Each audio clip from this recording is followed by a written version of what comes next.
Hey guys, what's up? It's a culture detective here investigating your favorite albums.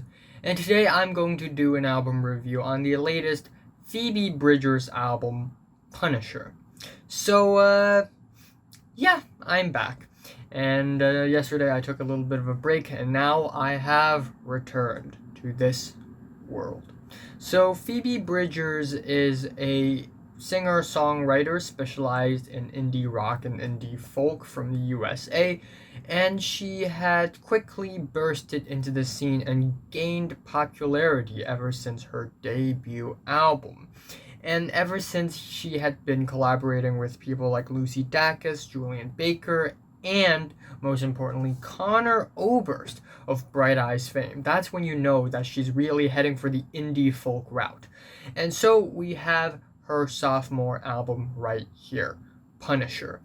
And yeah, as usual, she would be venturing into indie folk, really sad, emotional indie folk. And only two tracks on this album, two tracks, are upbeat, are upbeat sounding indie rock tracks. Every other tracks on this album are slow, quiet, emotional, sad. It sounds very personal, and yeah, that's pretty much the album. The first time I listened to the album, I wasn't really all that wowed by it because, from a sonic standpoint, there isn't anything all that outstanding about her musical style, and I thought the tracks just sound kinda standard. But after a few listens, I guess I start to appreciate bits of nuance in this album that I think really makes this album one of the more emotional releases of the year so far.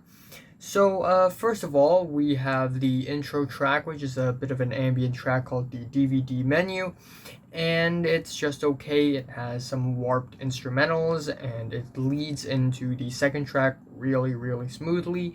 The second track being Garden Song, while it's pretty slow and quiet as the first core track on the album. The vocals, I think, are really beautiful. They're really entrancing. I think while the instrumentals, they are very low key and they're not as strong as I would have liked it to be, I still think the very filtered, muddied kicks and bass really give this track a dreamy vibe. And the lyrics, they sort of deal with life in that it's almost like Phoebe Bridgers is looking back at her life, like every important moment that's happened to her. So yeah, pretty interesting first core track to the album. Maybe not the best, but still a really good tone setter. And then we have the track Kyoto, which is the single of this album. And while it's just a very average indie rock song, it's still really solid. It's still very cohesive in and of itself. I really like the driving guitars and drums. They are very compelling and engaging. The horns in the chorus, they are gorgeous. And speaking of the chorus, it's pretty fantastic actually. The chorus, it soars high. It flies high in the sky and it's actually catchy. And I think Phoebe Bridgers' vocals complement that really well. But the album works its magic from here on. We have the track Punisher, which is another really dreamy and serene track. I really love the haunting vocals. The effects being applied onto the vocals are actually really beautiful. The way they're layered and processed makes her vocals sound very ghostly and ghoulish.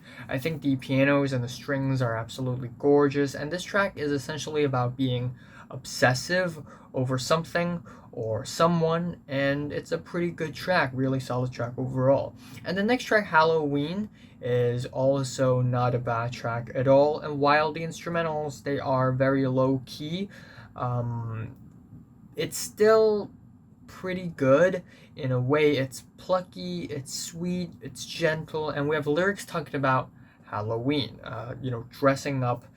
Me personally, I've never actually celebrated Halloween in my life before because people here in Hong Kong don't really care about Halloween.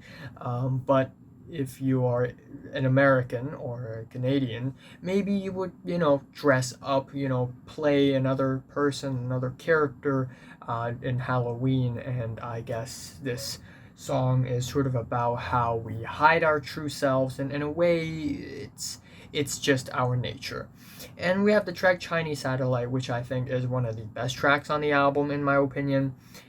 And yes, it is incredibly compelling, very engaging. The vocals are super bold and expressive.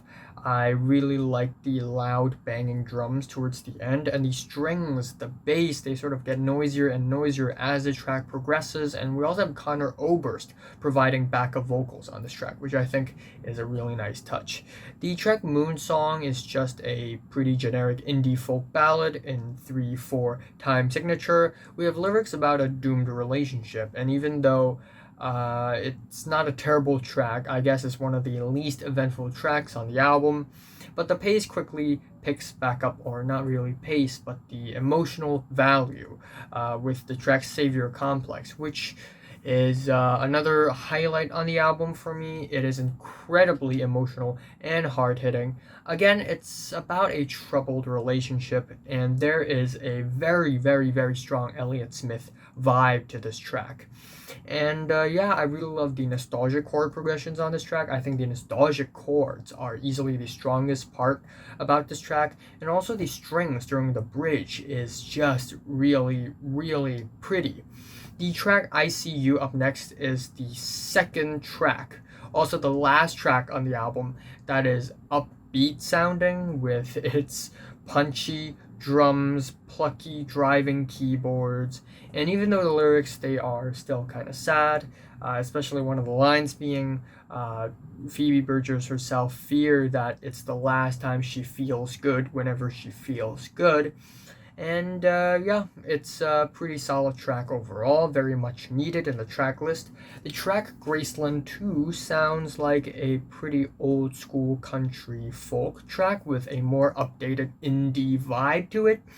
And this track is essentially about being free, being liberated, and the vocal harmonies are absolutely beautiful on this track. And I also really love the layered guitars. And for the ending of the album, we have the track I Know the End, which is the epic grand finale of the album. Even though it starts off pretty tame, starts off pretty mild, but after the halfway point of the track, we get these drums, which progressively gets louder and louder, and every bit of instrumental, they go haywire, absolutely haywire towards the end. It becomes noisy, cacophonous, chaotic, and Phoebe Bridgers scream towards the end of the track, and it sort of becomes this very grand and memorable ending for the album, which I appreciate a lot. So yeah, overall, while I think instrumentally this album isn't all that groundbreaking or anything, it's not experimental at all. It's pretty much your usual indie folk, but it's the emotional value that makes this album so good and makes this album stand out so much. And I think it's also Phoebe Bridgers' ability to make, I guess, sad, slow, quiet songs and try to add bits of nuances and subtlety to make them stand out slightly more. And yeah, not a bad album, not bad at all.